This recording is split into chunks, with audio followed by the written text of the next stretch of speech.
Let us go back and let me see which of my Splunk instances are up. Our search head is up. Let us make our search head report to our deployment server. Search head is nothing but another component of Splunk whose configuration can also be managed by our deployment server. So I have logged in as my application user. Let me check whether my Splunk instance is up on this searcher. Yes, it is up and running.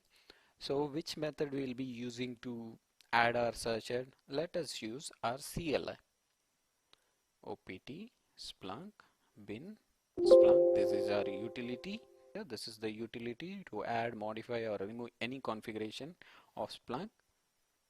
We'll be setting deploy.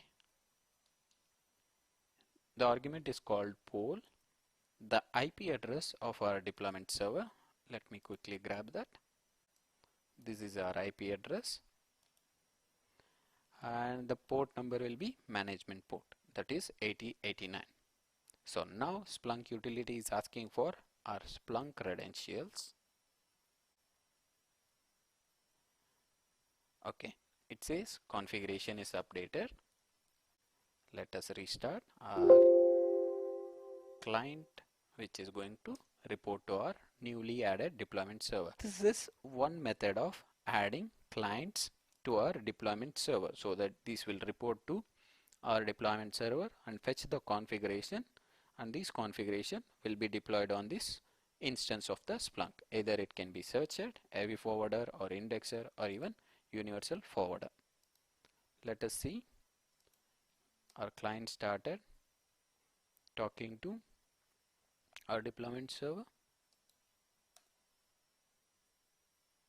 Once the client initiates the connection, you will be able to notice here this 0 clients will become as 1.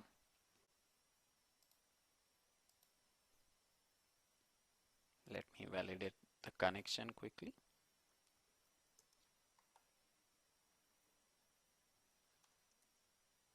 Yes, it is able to connect to our deployment server.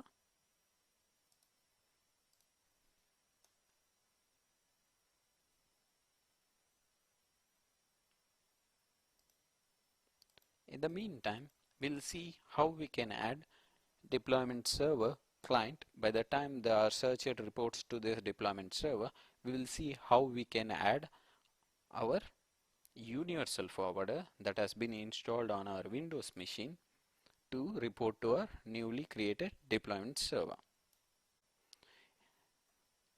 In this, we can also add using CLI.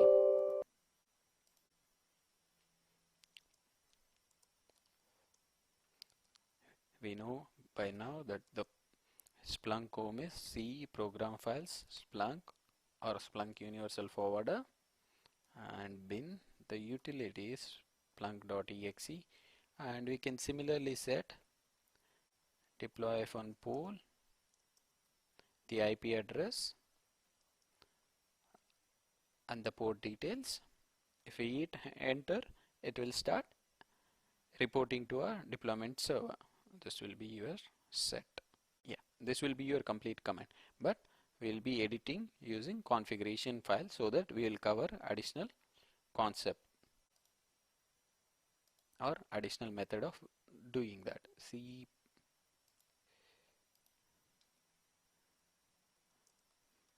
program files,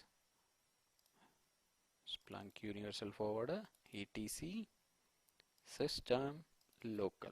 Here we will be creating a new file called deployment client.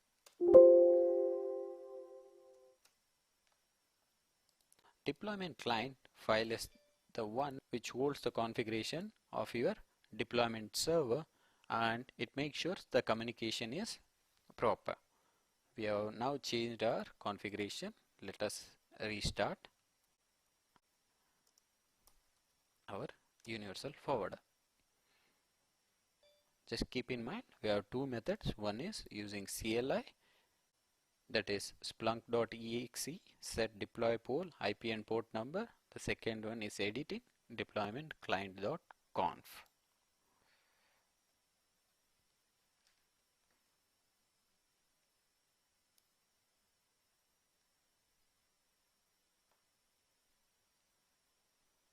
So let our server come up so that we can go on refresh our deployment server and see if the clients are reported. Yes, we have one client reported, that is our search ad which we previously added.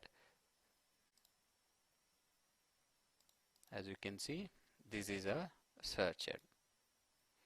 Usually it takes a couple of minutes before it pops up because deployment client communicates in a term that is called as phoning home. So each client will phone home like every 30 seconds to 60 seconds by default. This value is completely customizable. We can change it from 1 minute to 5 minutes or 10 minutes depending on our flexibility and also architecture design. Let us see